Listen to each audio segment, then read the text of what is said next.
ദൂതൻ അവളോട്, പരിശുദ്ധാത്മാവ് നിന്റെ മേൽ വരും, അത്യുന്നതൻ്റെ ശക്തി നിന്റെ മേൽ നിഴലിടും. ആകയാൽ ഉത്ഭവിക്കുന്ന വിശുദ്ധ പ്രജ ദൈവപുത്രൻ എന്ന് വിളിക്കപ്പെടും. ദൈവം നിങ്ങളോട് പറഞ്ഞ വാഗ്ദത്തങ്ങൾ നിവൃത്തിയാകും. ഒന്നുപോലും കുറയാതെ നിവൃത്തിയാകും. എങ്ങനെ അത് സംഭവിക്കും? എൻ്റെ ജീവിതത്തിൽ അതെങ്ങനെ സംഭവിക്കും എന്ന് ചിന്തിച്ച മറിയയോട് ദൈവത്തിൻ്റെ ദൂതൻ പറഞ്ഞു, പരിശുദ്ധാത്മാവ് നിന്റെ മേൽ വരും. പ്രിയപ്പെട്ടവരെ, ആലോചന പറഞ്ഞ ദൈവം തന്നെ നിങ്ങളുടെ ജീവിതത്തിൽ വരും, ശക്തിയോടെ വരും. ആകയാൽ ഉത്ഭവിക്കുന്ന വിശുദ്ധ പ്രജ ദൈവപുത്രനെന്ന് വിളിക്കപ്പെടും.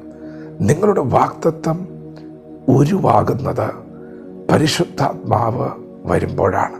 നിങ്ങൾ ചിന്തിക്കും, അതെങ്ങനെയാണ് നടക്കാൻ പോകുന്നത്, അതെപ്പോഴാണ് നടക്കാൻ പോകുന്നത്? മകൾ പരിശുദ്ധാത്മാവ് പറയുന്നു, നിങ്ങൾ ഭാരപ്പെടണ്ട, ദൂത് പറഞ്ഞ ദൈവം തന്നെ അത് നിവർത്തിക്കാൻ വരും.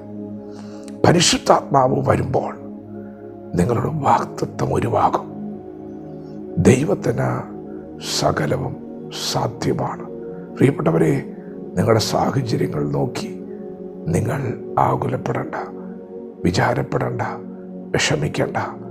ദൈവത്തിന് വ്യക്തമായ സമയമുണ്ട്. ദൈവം പ്രവർത്തിക്കും, ആർത്തടുക്കും.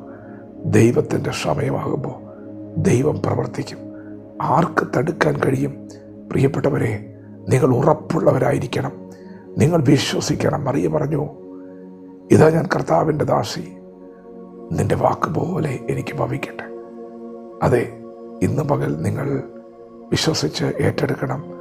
ദൈവം നിങ്ങളോട് പറഞ്ഞത് സംഭവിക്കും.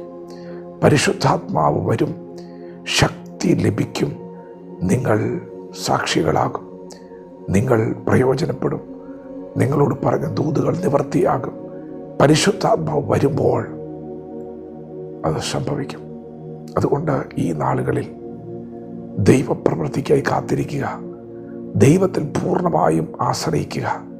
നിങ്ങളുടെ ശക്തി കൊണ്ടല്ല, നിങ്ങളുടെ ബലം കൊണ്ടല്ല, പരിശുദ്ധാത്മാവിനാൽ തന്നെ അത് സംഭവിക്കും. നിങ്ങളുടെ എഫർട്ട് കൊണ്ടല്ല, പരിശുദ്ധാത്മാവിനാൽ തന്നെ അത് സംഭവിക്കും. വചനത്തോട് വിശ്വാസത്തോടെ പ്രതികരിക്കാം. ദൈവം നമ്മെ ഓരോരുത്തരെയും പകൽ അനുഗ്രഹിക്കുമാറാകട്ടെ. ആമേൻ.